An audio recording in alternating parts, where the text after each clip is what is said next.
ఈ దేశంలో ఉన్నటువంటి విద్యార్థి లోకం యొక్క గొంతు, వారి యొక్క బాధ, వారి నుంచి వచ్చినటువంటి సలహాలు సూచనలన్నీ విన్న తర్వాత గౌరవనీయులు దేశ ప్రధాని నరేంద్ర మోడీ గారు తీసుకున్నటువంటి ఒక నిర్ణయం విద్యార్థి లోకం యొక్క ఆశల్ని, ఆకాంక్షల్ని, వాళ్ళ ఆక్రోశాన్ని చల్లారుస్తుందని చెప్పి మేము భావిస్తూ ఉన్నాం. ఈ దేశ యువత బాగుండాలనేటువంటి ఒక మంచి లక్ష్యంతో నరేంద్ర మోడీ గారి ప్రభుత్వం ధర్మేంద్ర ప్రధాన్ గారు చేసినటువంటి రాజీనామా కార్యక్రమాన్ని ఆమోదించడం అనేది ప్రధానమంత్రి గారు తీసుకున్న నిర్ణయాన్ని స్వాగతిస్తూ ఉన్నాం.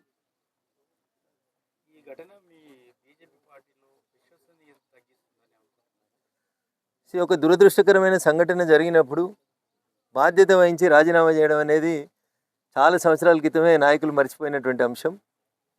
మేము రెస్పాన్సిబిలిటీగా ఫీల్ అయ్యి పరీక్షను రద్దు చేసి మళ్ళీ పరీక్ష నిర్వహించి వెంటనే ఫలితాలు ఇచ్చి విద్యార్థుల అకాడమిక్ ఇయర్ నష్టపోకుండా తల్లిదండ్రుల బాధల్ని అర్థం చేసుకున్నటువంటి పార్టీగా ప్రభుత్వంగా చేసినాం.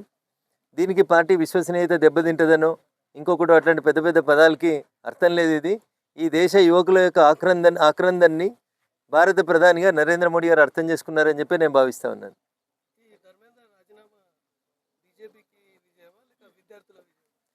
దీంట్లో లాభ నష్టాలు, జయాపజయాల్ని చూడొద్దని చెప్పి మీడియా మిత్రులకు నేను అప్పీల్ చేస్తా ఉన్నాను. ఒక సంఘటన జరిగినప్పుడు ప్రజల నుంచి వచ్చినటువంటి ఆవేశం, ప్రజల నుంచి వచ్చినటువంటి బాధ, ఆక్రోశం, తప్పకుండా దాన్ని ఒక బాధ్యత గల పార్టీగా, బాధ్యత గల ప్రభుత్వంగా మేము కూడా పాజిటివ్ కోణంలోనే తీసుకుంటున్నాం తప్ప దీని వెనకాల జయాపజయాలు ఉన్నాయని ఎవరైనా మాట్లాడితే అది వారి మూర్ఖత్వమే అవుతుంది తప్ప ఇంకొకటి కాదు.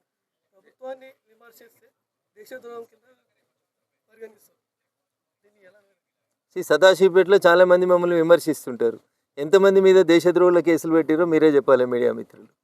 సదాశివపేటలో, సంగారెడ్డిలో నిజంగా కూడా దేశద్రోహకరమైనటువంటి వ్యాఖ్యల్ని చాలామంది అడగోలుగా మాట్లాడుతూ వస్తూ ఉన్నారు. వాళ్ళ ముఖ్యమంత్రి కనీసం 10వ తరగతి పరీక్ష పేపర్లు వాట్సాప్లలో వచ్చినాయి. పేపర్ లీక్లు అంటే గవి.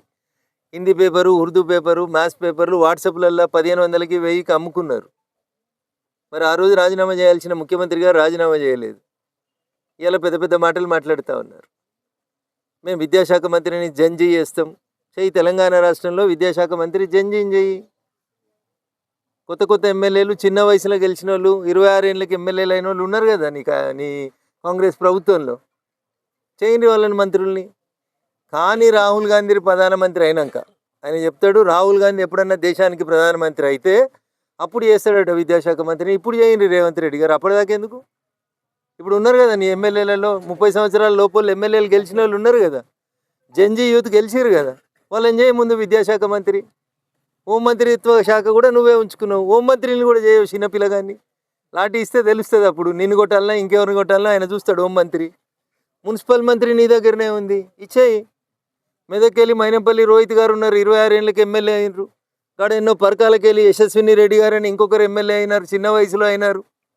కాడ ఎన్నో మహబూబ్ నగర్ జిల్లాలో పర్ణికా రెడ్డి గారు అని ఇంకొక ఎమ్మెల్యే గారు అయినారు. వీళ్ళంతా బిలో 30 అయినారు, యంగ్ ఎమ్మెల్యేలు. ఎప్పుడో రాహుల్ గాంధీ 58 ఏళ్ళ యువకుడైన రాహుల్ గాంధీ ఈ దేశానికి ప్రధానమంత్రి అవుతాడో కాడో ఎవరికి తెలియదు. ఆయన మీద ఆయనకే నమ్మిక లేదు. ఈయనకి ఎట్లా నమ్మిక వచ్చిందో నాకు తెలియదు. ఇప్పుడు నీ దగ్గర ప్రభుత్వం ఉన్నది కదా, సరే రాహుల్ గాంధీ అయినప్పుడు నువ్వు కళల వాళ్ళని చేద్దాం. మీరు కళ అంటూనే ఉండరు, ఆ కళలో అప్పుడు చేద్దాం రాహుల్ గాంధీ ప్రైమ్ మినిస్టర్ అయినప్పుడు. ఇప్పుడు చెయ్యమంటున్నా. దేశం సంగతి వదిలే, గల్లీలను అయితే ఇప్పుడు మీ ప్రభుత్వమే ఉంది కదా. మీ నాయకుడే చెప్తాడు కదా రాహుల్ గాంధీ. ఏం చెప్తాడు రాహుల్ గాంధీ? ఎవరు ఎంత ఉంటే వాళ్ళకి అంత.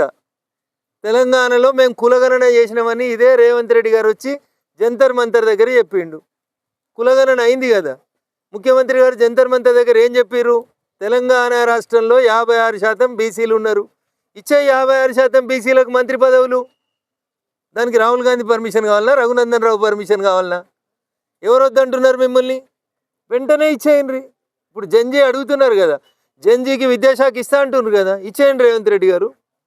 మా మెదక్ ఎమ్మెల్యేకి ఇస్తారా, పరకాల ఎమ్మెల్యేకి ఇస్తారా, పర్ణికా రెడ్డి గారికి ఇస్తారా? ఇచ్చేయండి జంజీకి. ఒకరికి హోమ్ ఇయ్యండి, ఒకరికి విద్యాశాఖ ఇయ్యండి, ఇంకొకరికి వైద్య శాఖ ఇయ్యండి, వాళ్ళకి మున్సిపల్ ఇయ్యండి. ఖాళీ ఉన్నాయి కదా నీ దగ్గర 4. ఉన్న 4 నింపు, ఉన్న 4 నింపు అంటున్నా. నీ చేతుల్లో పనేమో చేత కాదు. ఎప్పుడో దేశానికి అవుతాడని కలగని ఆ కళ నెరవేరినప్పుడు చేసిన ఎందుకన్నా ఇప్పుడు అడుగుతున్నారు కదా. దేశంలో ఉన్న యువత అడిగిందంటున్నావు కదా నువ్వు. ఇప్పుడు ఇచ్చేసేయండి.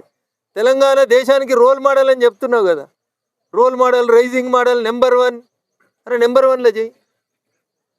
ఇంకేనంటే 21 ఏళ్ళకే ఎమ్మెల్యేలు చేస్తాడట, ముందుగాల 26 ఏళ్ళకి వెళ్తే మంత్రి పదవి. నీ పార్టీలో గెలిచిన వాళ్ళు 3-4 కనబడుతున్నారు నాకు. వాళ్ళందరినీ పిలిచి రేపు కేబినెట్ ప్రమాణ స్వీకారం చెప్పి